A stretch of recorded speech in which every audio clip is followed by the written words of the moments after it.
Mga kapuso, ngayong gabi po o bukas ng umaga, posibleng pumasok ng Philippine Area of Responsibility ang Tropical Storm Hongray. Pagpasok niyan sa PAR, tatawagin ito sa local name na Leon. Huli ang namataan, 1,825 kilometers east ng Central Luzon. At kumikilos pa northwest ng 25 kilometers per hour. Sa ngayon, mababa ang tsansa na maglandfall ito. Pero inaasahan magpapaulan sa Northern Luzon at extreme Northern Luzon. Lumakas pa isa ng typhoon ang bagyong Christine o Trami.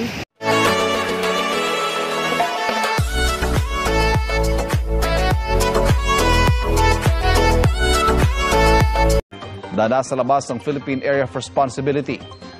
Gumagalaw po yan pakanluran sa bilis na 20 kilometers per hour.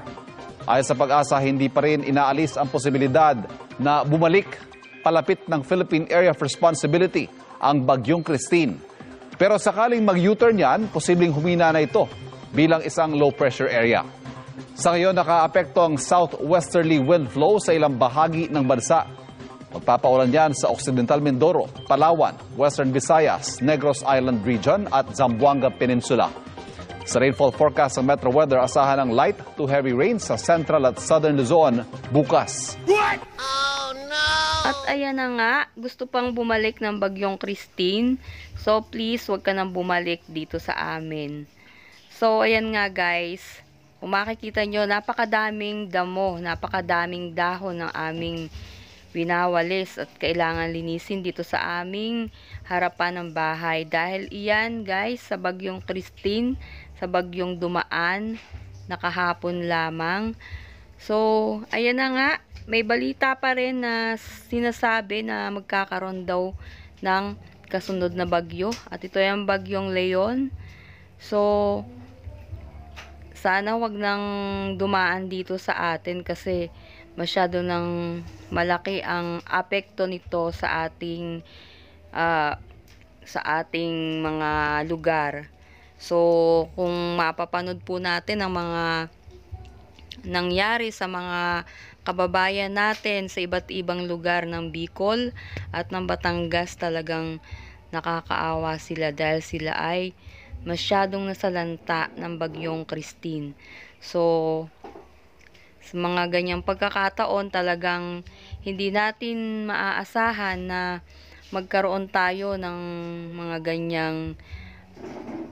ganyang sakuna o trahedya katulad na laang ng mga bagyong ganyan, nagkakaroon ng mga pagbaha, ng mga landslide at kung ano-ano pa. So, kaya nga pinapayuhan ang lahat na kung may bagyong darating ay manatili na lang sa ating mga tahanan at doon tayo ay ligtas sa malalakas na hangin at ulan na dumadating tuwing may bagyo. So, talagang dito guys sa pangyayaring ito sobrang napakahirap para sa iba ang mga nangyari sa kanila.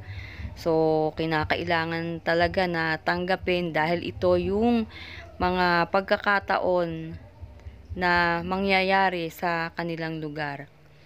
So, dito naman sa amin, dahil sa sobrang lakas ng hangin na dala ng bagyong Christine ay talagang ang mga dahon ay halos ay maubos. So, ayan, tinulungan na nga ako dito ng aking anak para maglinis ng aming paligid.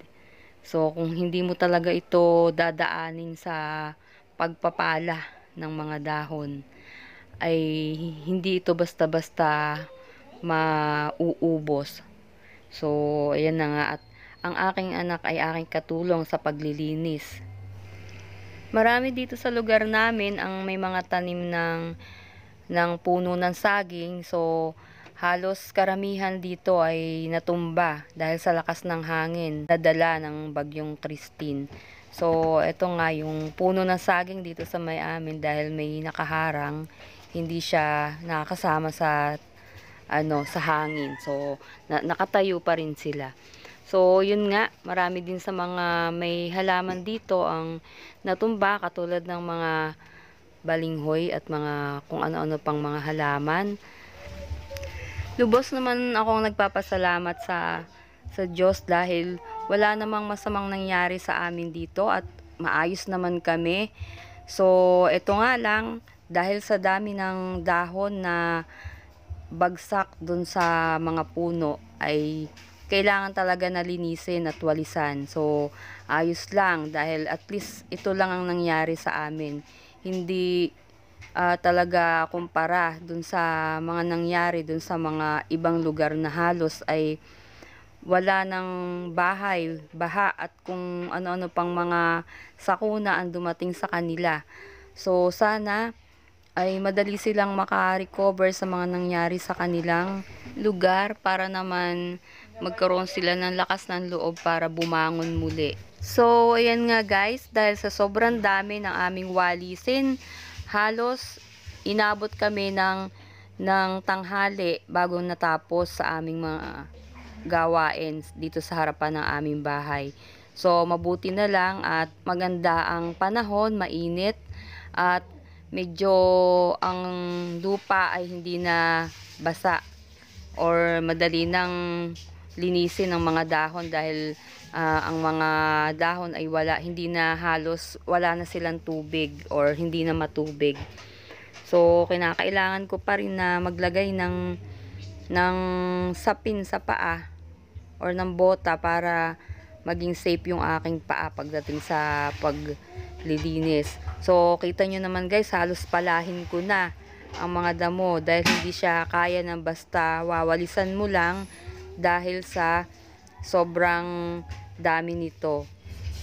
Madali nang makuha ang mga damo kasi ipon na siya or nakabunton na siya sa isang lugar. So ang ginawa ko kasi kanina ay winalis ko muna to, inipon ko muna siya sa tabi para ipon po ang kanyang ang mga dahon para madali na itong kunin. So, ayan guys, after po namin na maipon lahat at maitapon ang mga dahon, eto, malinis na muli ang aming paligid. So, balik na po uli sa dati. So, kung kanina napakadaming dahon yan, so ayan ngayon wala na. Malinis na uli ang aming harapan ng bahay. So, ayan guys, yan lang po at maraming salamat po sa inyong panonood. And kung hindi ka pa po nakasubscribe sa aking channel, so please subscribe at my YouTube channel and click the notification bell para like ang update sa mga videos na aking ina-upload. So, thank you guys and God bless us all.